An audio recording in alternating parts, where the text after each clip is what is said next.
जबलपुर में स्वच्छ जल क्रांति अभियान के तहत महिला कांग्रेस की अध्यक्ष कमलेश यादव ने अनिश्चितकालीन धरना शुरू कर दिया है, जिसमें उन्होंने नगर निगम और महापौर प्रशासन के खिलाफ मोर्चा खोलते हुए जनता के लिए शुद्ध पेयजल की मांग की है। धरने के दौरान कमलेश यादव ने इंदौर के भागीरथपुरा की हालिया हृदय विदारक त्रासदी का उल्लेख किया, जहां दूषित पानी पीने से बच्चों और बुजुर्गों सहित 26 से अधिक लोगों की जान चली गई। उन्होंने चेतावनी दी है कि जबलपुर की स्थिति भी गंभीर है, क्योंकि शहर की पाइपलाइनें आज भी गंदे नालों के बीच से गुजर रही हैं और लीकेज के कारण लोगों को जहरीला पानी पीने पर मजबूर होना पड़ रहा है। महापौर पर वादा खिलाफी का आरोप लगाते हुए उन्होंने कहा कि चुनाव के पूर्व नर्मदा जल को शुद्ध करने का जो आश्वासन दिया गया था वह पूरी तरह से खोखला साबित हुआ है। उन्होंने इसे राजनीतिक नहीं बल्कि मानवता की लड़ाई करार देते हुए प्रशासन से अपील की है कि वे धन की राजनीति छोड़कर जनता को जीने के लिए अनिवार्य शुद्ध जल और वायु उपलब्ध करवाएं, ताकि इंदौर जैसी घटना जबलपुर में न दोहराई जाए। इंदौर में जो दूषित जल से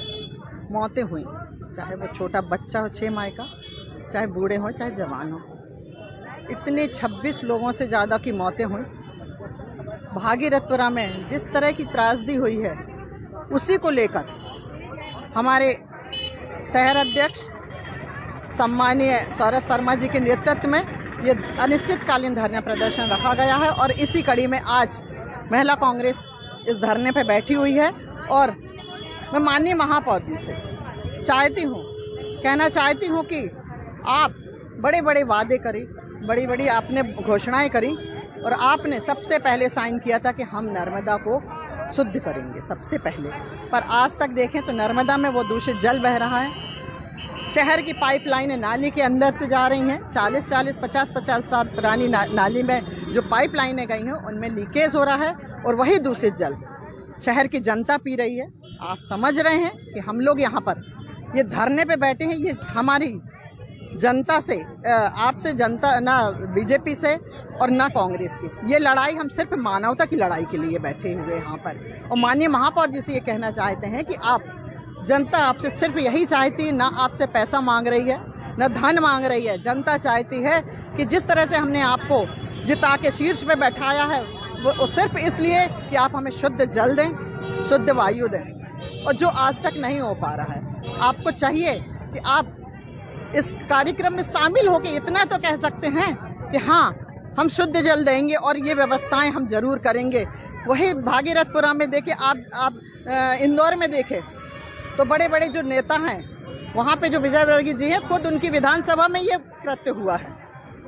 और वहाँ पे स्वास्थ्य मंत्री जो वो वहीं के हैं,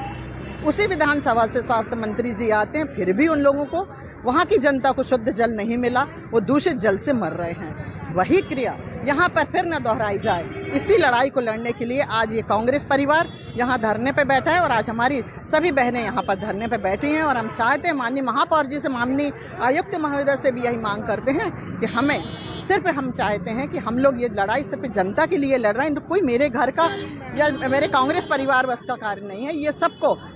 क्योंकि जिस तरह से हमने देखा उनके घमंड में, ये घमंड से बोलते हैं, यदि आपके हमारे जो लोकतंत्र के चौथे स्तंभ हैं